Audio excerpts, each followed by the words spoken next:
For today's video ay nasa biyahe tayo. Good morning sa inyong lahat.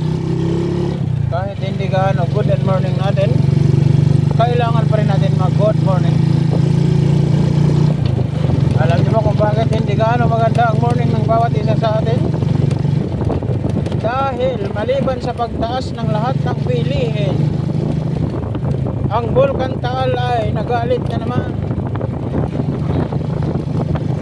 Medyo may ashfall ng kaunti, guys. Kaya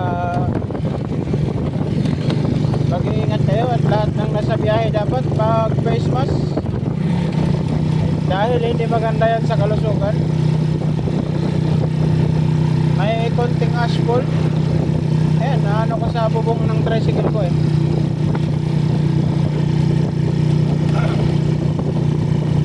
Isabay mo pa yung apektado tayo ng oil spill, yung lumubog na barko, no?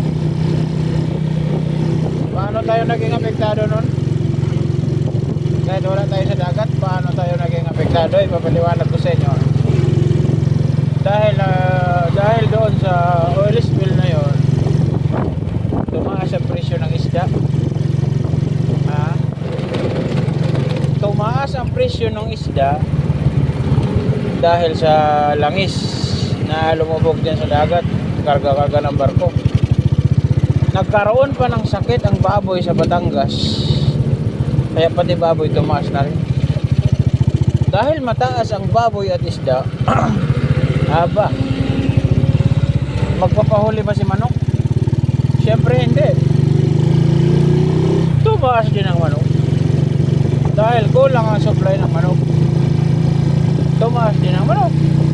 Ay labo-labo na, nagtaasan na lahat.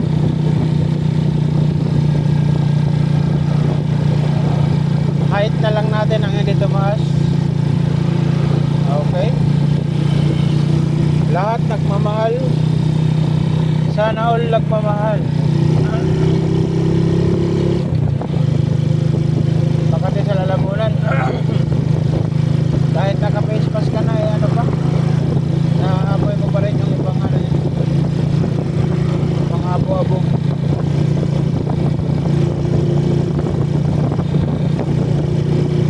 Pagtsagaan nyo na to, guys, yung ating kwentuhan na yun. At syempre,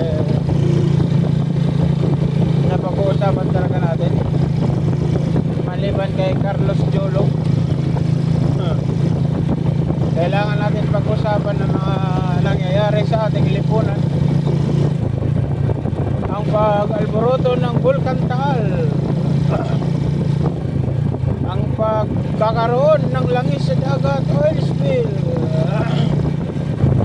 ang pagkakasakit ng mga baboy sa Batangas, ang pagmahal ng manok dahil walang supply. Ano na? Ano pa?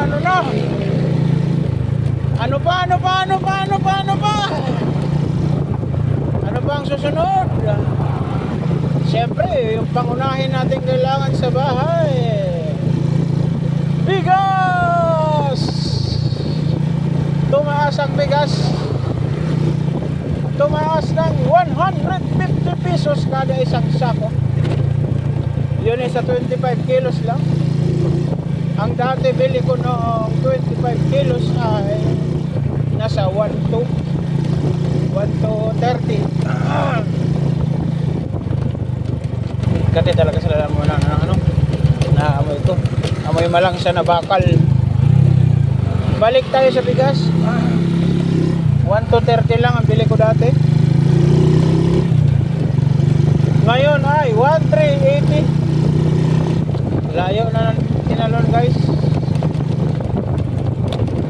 Nakawag nyo nang asahan yung sinasabing 20 ang kilo. 20 ang kilo.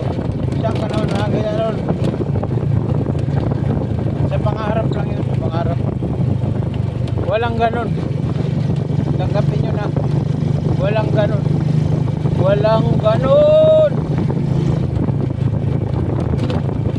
Basta nandun tayo sa ating talakayan na nagloko ang Nagkasakit ang mga baboy sa Batangas. Nagkaroon ng oil spill sa dagat. Kulang ang supply ng manok.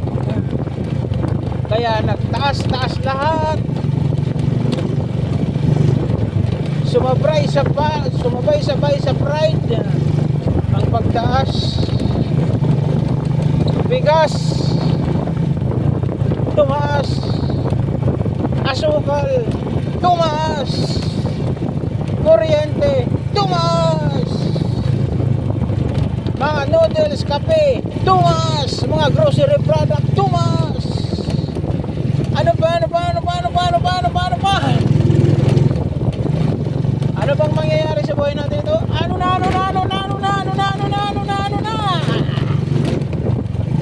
Kailangan mo na natin ngayon maging DJ radyo.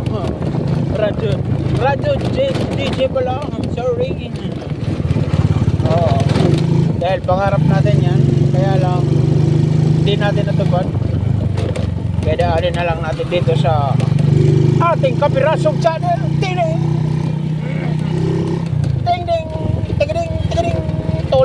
toliling.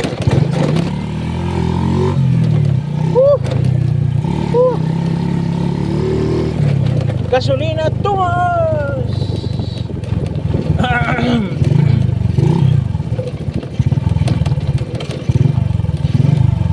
Wala na dito city gas.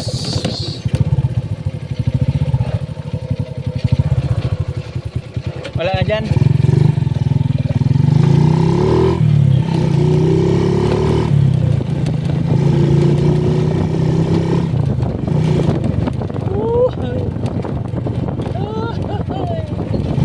Someday,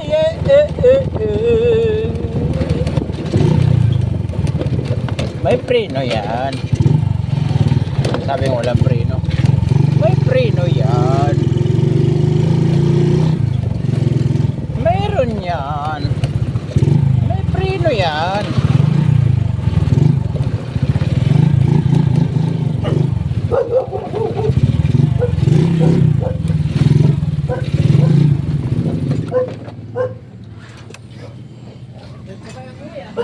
May preno yan. Sabi nung nandun sa balubad, bago na naman yung sidecar mo. Saan mo nabili? Mabay, siyempre. May oil, may ano nga oh. May aspol, yan oh. Oh, Abudo TV oh. Ang pinigay ko naman tigas yan. Oh.